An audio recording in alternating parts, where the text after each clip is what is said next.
The following program is sponsored by Friends of Life Outreach International.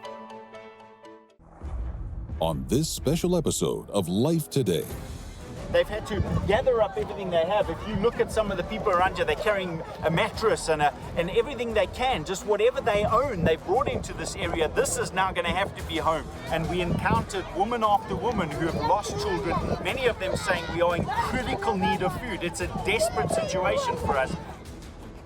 And it's still dangerous.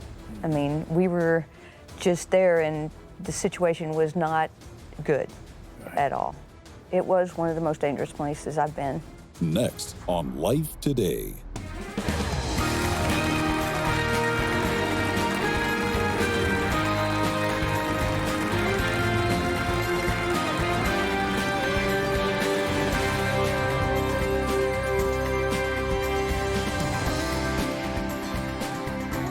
I want to welcome you to Life Today. I know we're not supposed to be touching and putting our arms around people, but I'd like to help pull you up close to the heart of God. Betty's not with me today, and you know that if she's not sitting here beside me, there has to be a reason. Well, she really didn't rest well, and she was having a little trouble breathing. Don't be alarmed. There's not something serious. She's trying to be very careful. And I want to encourage you all to do that, but not be fearful or panic-stricken. That God is no part of that. He doesn't give us a spirit of fear, but of love, power, His power, and a sound mind, a safe, secure, wise mind, which we're seeking to be wise. I want to say a prayer for you. Father, I don't know what's going on in the life of the viewer and all the different viewers all over the world, but I know you are vitally interested in what's going on in their life. And I want you to let them know just how interested. And then, Lord, I would like you to so touch every viewer right now with an understanding of just how much love you desire to flow freely through them. As you love them, they are a vessel through which and through whom you love so many others. In Jesus' name. Can I tell you something? The Lord made it very clear to me that those of you who watch Life Today are a very special, the Bible often uses a special group, a few survivors sometimes, or oftentimes a remnant of special people, that He accomplishes His eternal kingdom work through because they really want to know and do His will. And let me tell you something. The faithful viewers of Life Today and the people that are drawn to this program, unquestionably, look beyond themselves and they care about others. You're a very special people. Today is a very special program because we're talking about the need for people to have food to live. And we need spiritual food, which we seek to provide every day right here through some of the most gifted vessels on the planet who love God and love you. But we also do missions. And you want to know why? Because God called missionaries to go and put His arms around the least of these. And then, as the missionaries told me, He raised up a very special group. The missionaries say far more special than them. People like you, who enable them to fulfill the call of God and accomplish His will. With broken hearts and full of love, they don't have empty hands. They can actually minister to the needs of the people because of the love of God, not only in their heart, but flowing through you. A young lady is with us right now that has been on virtually every mission trip all over the world. More than 70 countries. You may correct me and tell me it's a whole lot more than that. But she goes with joy. She's been working with me first time when she's 16 years old, and then very regularly shortly thereafter. And now then, I know it's tough to say this, but she's just over 60. So she's been working a long time, and she goes with the greatest joy and passion and compassion of anyone I know. You see her pictures all the time. She's taking pictures all over the world on the mission field and bringing us glimpses of need, of love, compassion, and the glory of God in the most difficult circumstances. Janice Meyer, I'm glad to have you here. I'm so excited to be here. I mean, usually I'm out there. It's fun to be sitting here with you. You're our floor director, and you do an excellent job when you're here. You went to a country that's very dangerous. And I know because I walked with Franklin Graham all over it in the early days. And we had to use mine detectors to even walk out to the tent we were going to sleep in. And it's still dangerous. You went and you were basically there for over 3 weeks. I was. Were you afraid? No, I'm just, people say you're so courageous, and I'm like, no, I'm not really, because I just wasn't given that fear thing. It might be not the smartest on the planet, but I love it too much, and I love the people too much. And I mean, I'm ready to go right now, go back out. But I'm not afraid, but not because it wasn't a situation that might deem that. I mean, we were just there, and the situation was not good at all. And we're going to see that too in the course of this program. But what is it that carries you there, Janice? Why are you so excited about sending back so many pictures that you even share continually on your own Facebook and with your friends? And you show people situations that are extremely painful and difficult to look at. How do you handle all of this? And yet you have such a passion to show people the least of these in a way that they might want to get God's arms around them. Is that what's actually perhaps happening in your mind a little bit? That is the whole motivation. I mean, my desire in my life from the beginning to go, my first trip out of the country was to Mozambique, Africa. And since that day, and I saw what is happening around the world, my life was changed. And the desire I didn't even know was in there was to bring back the story of the people that aren't allowed to tell their story. I sometimes take a photo of a child and then that child dies, and I think I have the only thing that says that child was ever alive. I have the only proof to say this child lived and this child was important. And I hope that that child doesn't die in vain, that child, I can bring even that story back and somebody will say, let's stop it. But that's the compassion in my heart, and I don't think I wouldn't go unless I could make a difference, because then I would just be heartbroken all the time. If all you were taking is pictures of pain, suffering, and death, I don't think you'd go back. I can't do it. But what is it that takes you back? Because what do you see people watching us right now able to do when you just become a vessel through which God flows His love? Tell them what enables you to go back, Janice, because what they, with the missionaries, enable to happen. Well, I keep going back because our people are so great. And they say go back. And they say, let's do all we can. Because one time I was asked, do you feel like you're, Janice, from a friend, do you feel like you're spitting on a forest fire? And I said, I had to excuse myself and go to the bathroom and cry. Because it hurt me so bad, because I thought, would we ever ask that of a cancer researcher? Would we ever ask that of an AIDS researcher? No. We wouldn't, because it could feel like that there too. But we are not spitting on a forest fire. We're changing lives. We're changing one at a time. And the reason I will always go until somebody says you cannot go anymore is because of this child and that child. That mother that buried her child, and I went to the grave with them. That's the only reason I go. And because I know it's simple. It's not cancer research. It's food. I know that we can make a difference. I know that so little can do so much. James, there's a few statistics that have changed my life. This one I just learned like about a year or two ago. And I just spoke at a retreat recently, and I said to them, I said, what if you were in the top 1% financially of the world? What would you do differently? I said, let's sit on that and let's think about it. And you know, we've all passed the billboard of a lottery and thought, what would I do with that? But if you were in the top 1% financially of the world, what would you do? Well, then I looked it up. If you make $32,400, you are in the top 1% of the world financially. Changed my life. I am in that. I do have that much. I have that much to give. I do. And it changed my life. I'm like, I'm going to live differently. And so to know those facts and to know that 99% of the world lives differently than me, I can make a difference. And right now, things are hard all over the world. In my heart, though, last night, laid in bed and cried because I knew there were hundreds of thousands of children lining up for food that may not get it. We may have to say no.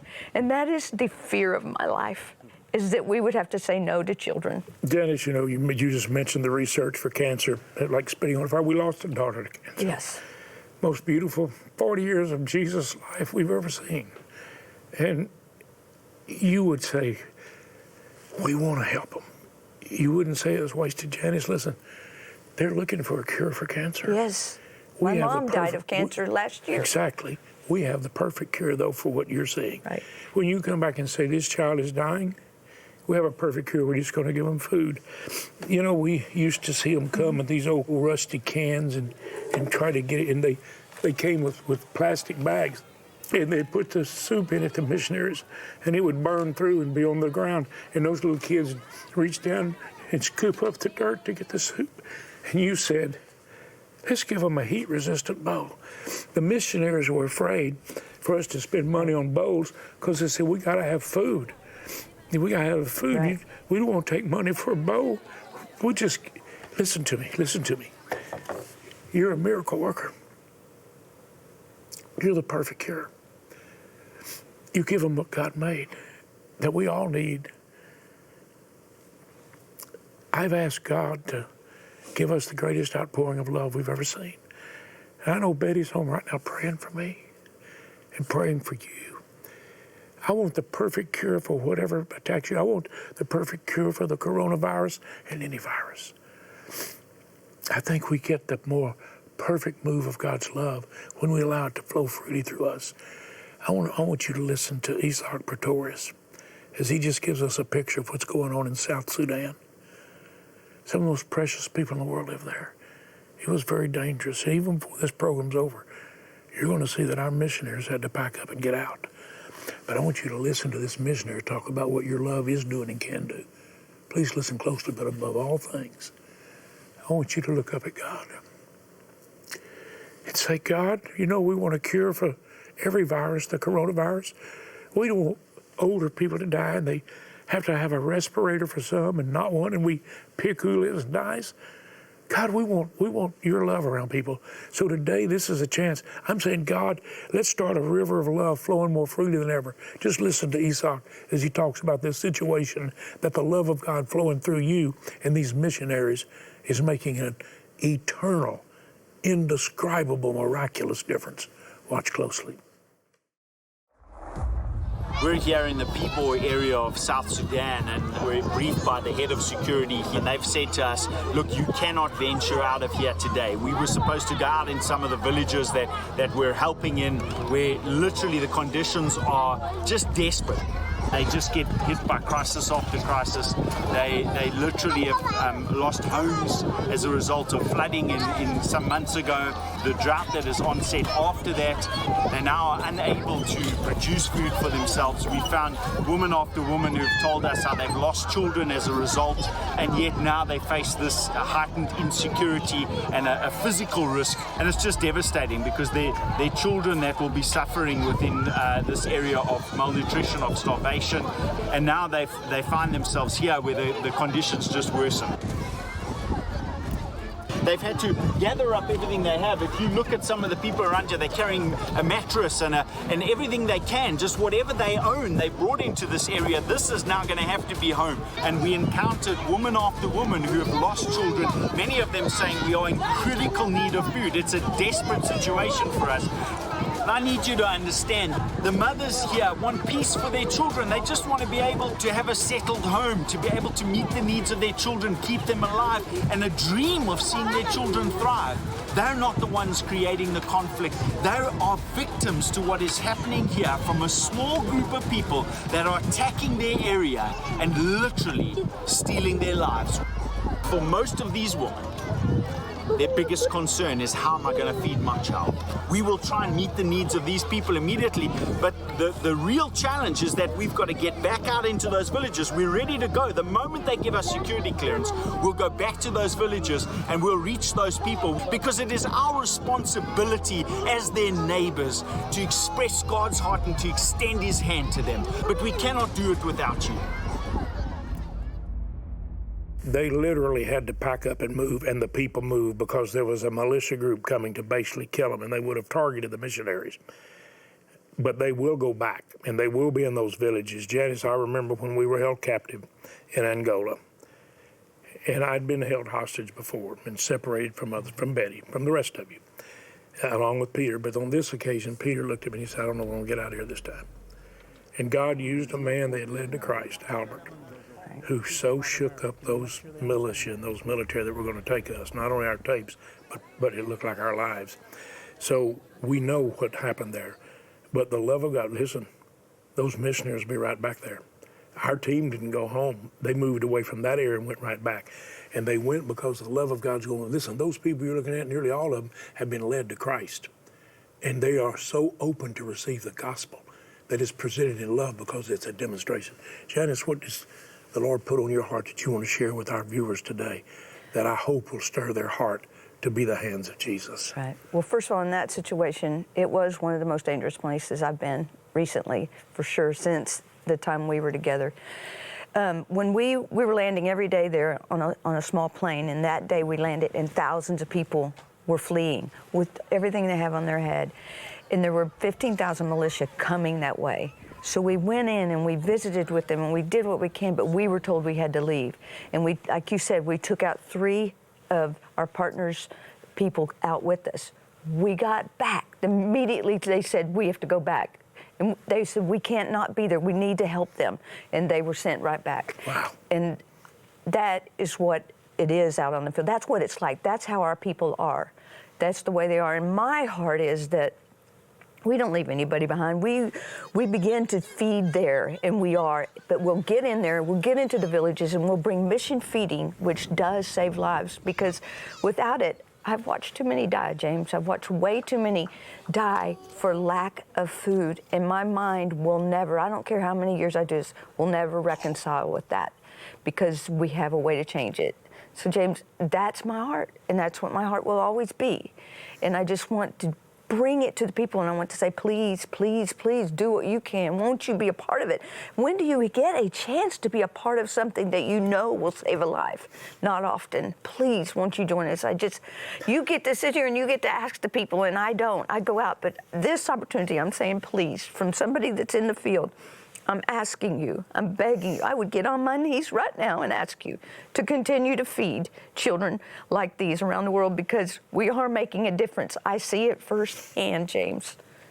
Oh boy, I'm just asking you, who will be the resurrection life it's so desperately needed? I want you to just make your mind right now. We've told you for years, $30, $50, $100, you can feed 3, 5, or 10 children for the next month.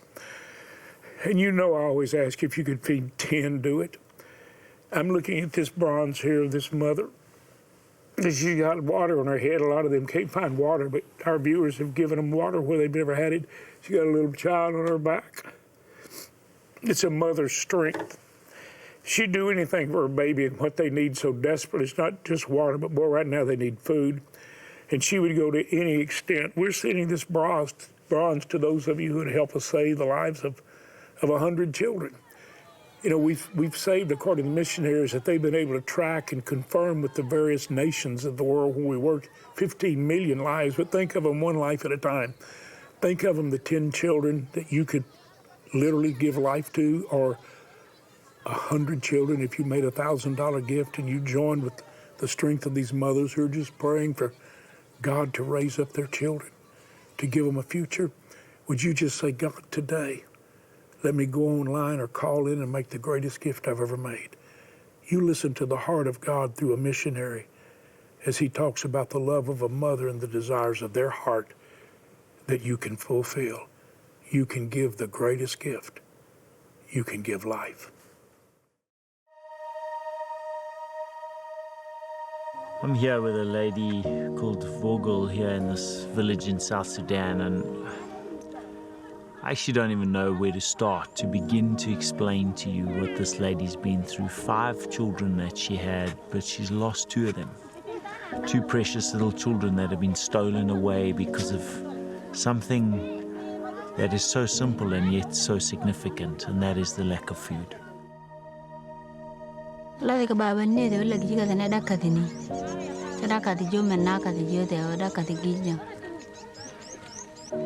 Lagi dia nanya ke dia tu, kau teh dah kan itu lah jom, ung nanti je tahu, jom lah kau tahu lah ngan kegan nalo.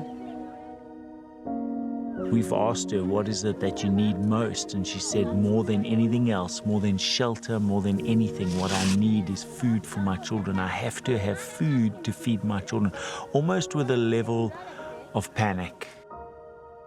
Baban giji kadane bayur kata dia kuna giu nengjo beroda ni cokwa anya kitchen de ulla na ko bereja ya karong nun ngau bala dai to chegi karong ni chokola koroget karong kal chika dakde ne choko na kachin bereno. I'm appealing to you from the bottom of my heart to please help us do something for this lady and for the woman that she represents all over this area, women who are desperate for something called food. This lady lost 2 of her 5 children in just 1 month. Who'll be next? You see, we can't wind back the clock on the 2 children she's lost, but we can stop her from losing another one because your gift is the gift of life.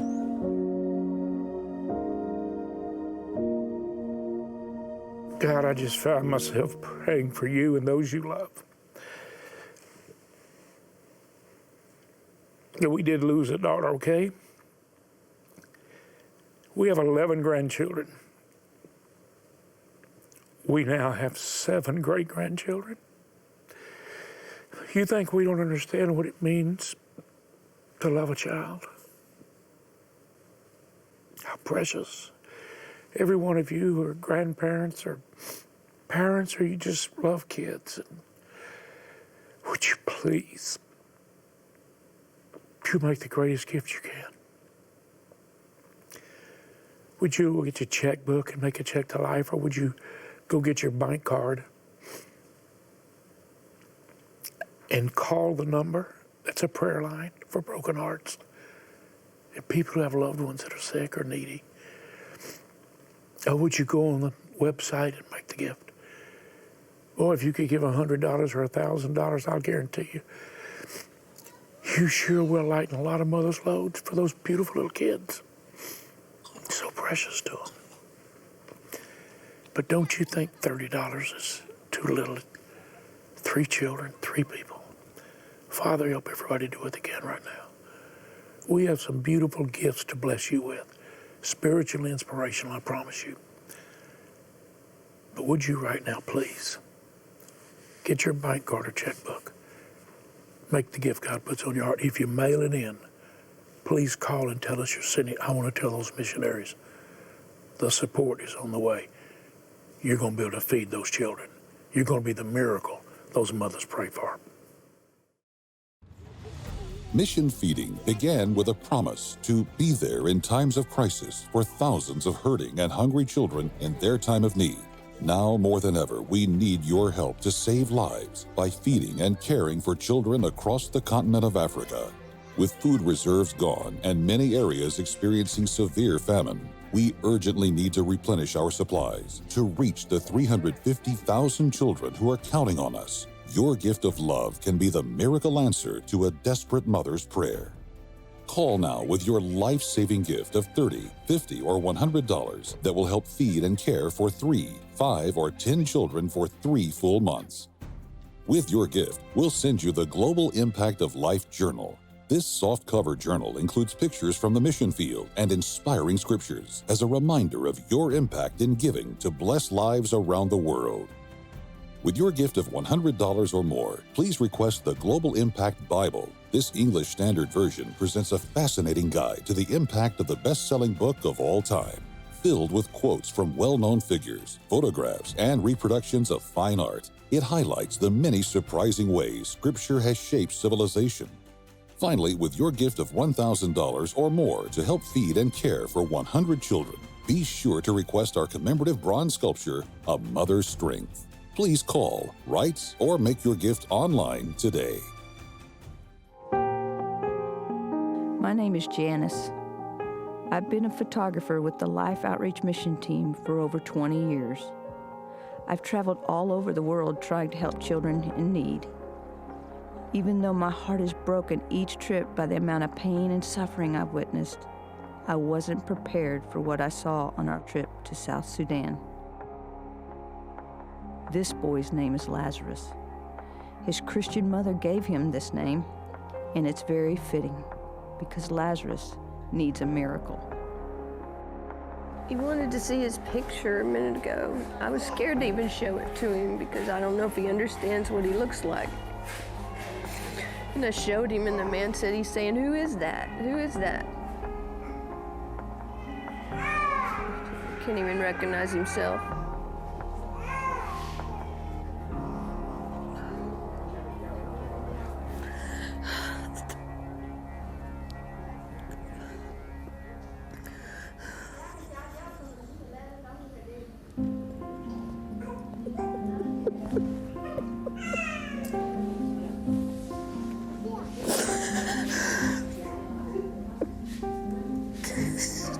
Baby, such a sweet baby.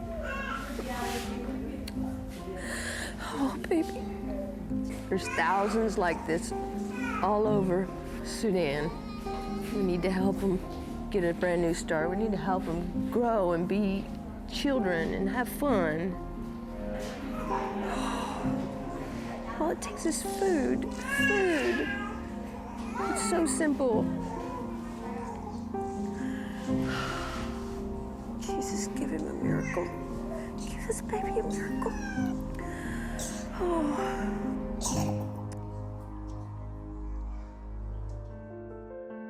Oh, you can't hear me cry.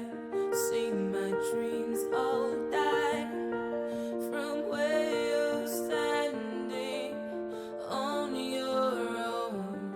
It's so quiet here, and I feel so cold. This house no longer feels like home. Ooh.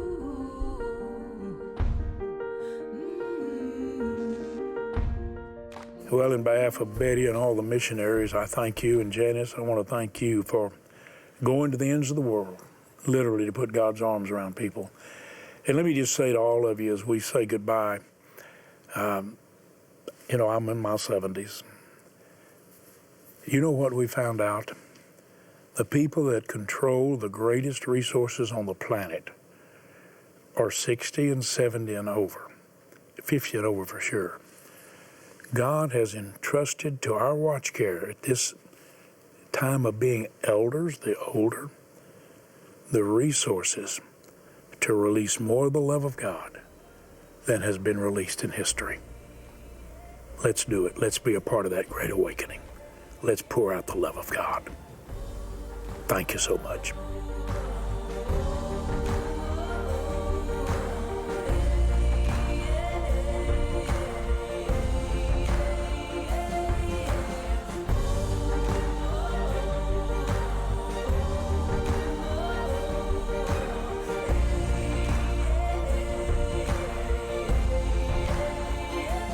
Life Today is made possible by the supporters of Life Outreach International. Your gift will be used exclusively for the exempt purposes of life. The ministry features specific outreaches as examples of the programs it supports and conducts. Gifts are considered to be without restriction as to use unless explicitly stipulated by the donor. The ministry is a member of the ECFA.